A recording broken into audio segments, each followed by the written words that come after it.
namni kamiyyuu moodeela ta'uu danda'a. Kun immoo kan jedhamu haalota kana dura jiranirraa ammatti kan jijjiiramedha. Kana dura namoota dhaabbii ilaalanii qaama ilaalaniiti kan fudhatanii. Namni kamiyyuu moodeelii ta'uu danda'a jechuun moodeelii jechuun namoota namaaf fakkeenyummaa ta'anii akkasumallee namootatti karaa agarsiisan naamusa kan namootatti kan waan hundumaanuu namootaaf fakkeenya ta'an jechuudha. Namni hundumtuu immoo namaaf fakkeenya ta'uu danda'a. Namni ani bareedaadha jedhee ofitti amanee fudhatee namni kamiyyuu moodeeladha. Saayinsii moodeelas akkasidha. Wanti akka kaasee barumsa kana baradhee erga fixee manni barumsaa kun afaan Oromootiin hundeeffamee akka hin jirre qorannoo garaagaraatiin bira ga'ee manni barumsaa kun afaan Oromootiin ijoolleen Oromollee dargaggoonni Oromollee kana irratti bobba'anii hojii uummachuu qabu yaada jedhuun mana barumsaa kana hundeessuutti dhufe. Hojiileen baay'eedha ammallee gara keenyaan gama saba keenya kanaatiin irratti hin hojjetamne wanta baay'eetu ganaa irratti hojjetama. Baay'ee tattaaffii barbaada, hariiroo nama faana uumuu barbaada. Hojii gurguddaa dhaabbilee beeksisadha kan hojjetamu. Wantoota gurgurtaadhaaf dhiyaatan garaagaraa beeksisuudhaan akkasumallee diizaayinoota garaagaraa olaantummaan piroomooshinii irratti hojjeta.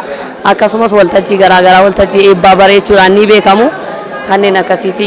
Akkasumallee biyya bakkeellee yeroo deemanii dhaabbilee biyya bakkeetiif yeroo ambaasaadara ta'anii akka ambaasaadara yeroo ta'anillee ni jira. Biyya bakkee deemanillee aadaa biyyichaa yeroo beeksisanillee ni jira. Hojiilee industirii gurguddaadha jechuudha. Manni barumsaa Hawwii Moodeeliing Akaadaamii marsaa tokkoffaa eebbisee marsaa lamaffaa immoo galmee jalqabuutti jira. Kanaafiyyuu namoonni kamiyyuu barachuu danda'u, fedhii qabaachuun qofti gahaadha. Namni kamiyyuu moodeela ta'uu danda'a. Moodeela ta'anii ji'a jaha gidduutti abjuu fi tattaaffiidhaan dhugoomfachuu danda'u. Kanaaf mana barumsaa Hawwii Moodeeliing Akaadaamii kottaatii baradhaan jedha. Faayidaa guddaa qaba.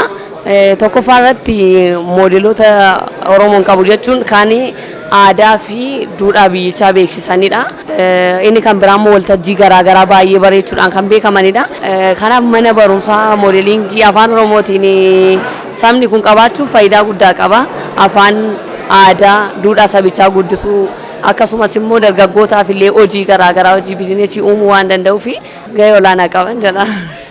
Namni ani galateeffachuu barbaadu abbaa koo fi haadha koo abbaa koo Gooftaa Qalbeessaa baay'ee galateeffachuun barbaada. Akkasumas immoo namoonni karaa garaagaraa sagantaa koo irratti dadhabaa turanii dammaqee nagaasaa asumaan galateeffachuun barbaada. Galatoomaa.